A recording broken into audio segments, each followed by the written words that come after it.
n'ont plus le pouvoir, vous n'aurez que ça sur toutes les chaînes. Ça va remplacer les séries américaines si vous voulez, vous voyez.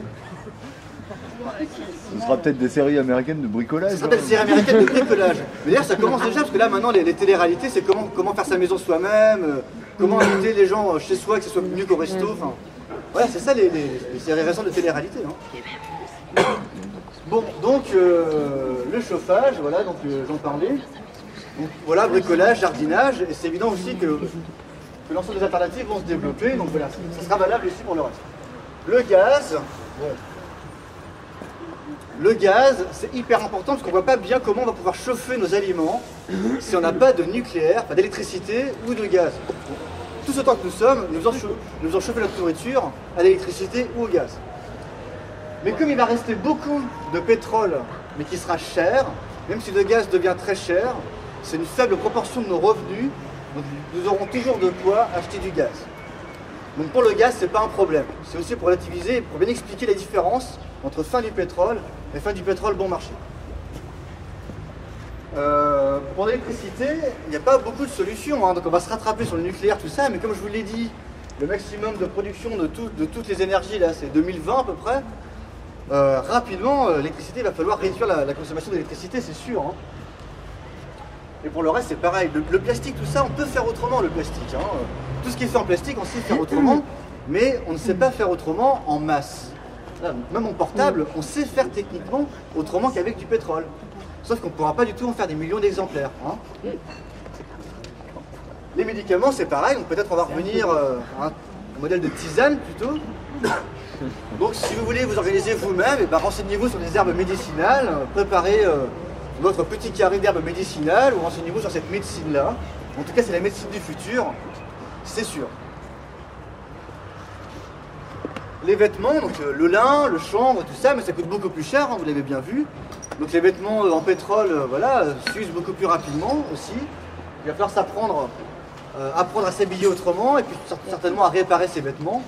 Donc beaucoup plus à réparer ses vêtements qu'à en créer soi-même. Hein. Gandhi voulait le faire là, mais je ne suis pas sûr qu'on en soit là en Europe. Hein. Donc nous, ça sera plutôt réparer nos vêtements. Donc tout ça, ça va vous arriver voilà, d'ici quelques années. Hein. Donc plus vous serez préparé à ça, et moins le changement de mode de vie sera violent pour vous.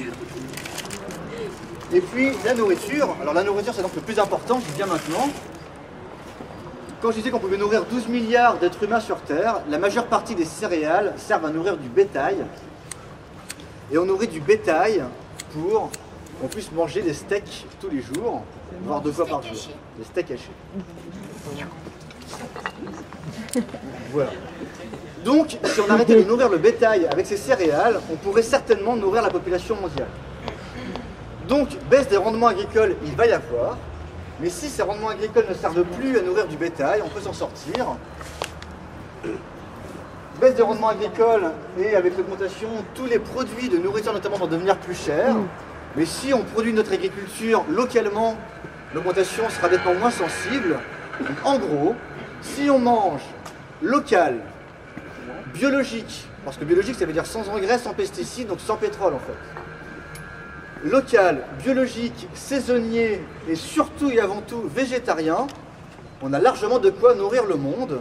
Mais de toute façon, l'augmentation de ce qui n'est pas local, pas bio, pas végétal et pas saisonnier va devenir telle que vous allez devoir vous mettre à manger comme ça, à moins que vous n'ayez de très hauts revenus. Mais est-ce un mal? Enfin, qui peut se plaindre de ça, de manger, je ne dis pas entièrement végétarien radical, ça va devenir plus cher.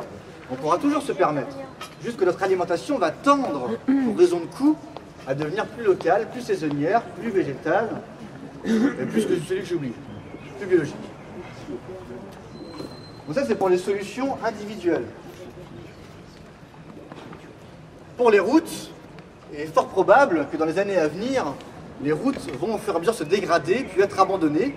D'abord les routes communales, puis départementales, puis régionales, puis nationales, puis les autoroutes, quoi. C'est sûr. Ce qui est dramatique pour les transports, c'est qu'il y avait en France, en tout cas, un réseau ferré extrêmement dense, et que ça fait déjà plus de 50 ans qu'on le démonte, pour le remplacer par les autoroutes. Et donc, fin du pétrole aidant, 2 mondes vont s'offrir à nous. Dans un monde le capitalisme qui est déjà à terre, et j'approche de la fin de la conférence, il reste peut-être 10 minutes, le capitalisme qui est déjà à terre ne va pas mourir tout seul, il va falloir le forcer à crever. Il est déjà à terre là avec la crise économique, mais il le sera encore plus avec la crise énergétique. Il sera à terre, et nous pouvons créer, jamais une génération dans l'histoire de l'humanité n'a eu cette chance-là, un monde entièrement nouveau, rebâtir entièrement une organisation économique, une organisation politique à l'échelle mondiale. Nous allons y être confrontés de force. Soit nous allons subir ce choc, soit nous allons nous organiser. En fait, ce ne sera pas soit et soit, ça va se faire évidemment d'une manière conjointe. Si nous n'y arrivons pas, parce qu'il ne suffit pas de créer de la misère pour qu'un monde décroissant et éco-bio babacool se crée, sinon il n'y aura pas de bidonville au Brésil, il va falloir lutter, s'organiser, etc. Parce que sinon le capitalisme va prendre une nouvelle forme, qu'on peut appeler le capitalisme monopolistique mondialisé. Ça veut dire quoi, charabia? Ça veut dire que pour chacune de ces utilisations, vous allez avoir une entreprise et une seule au monde qui va détenir ce monopole et qui va réussir à l'imposer à toute la population et à faire en sorte que les alternatives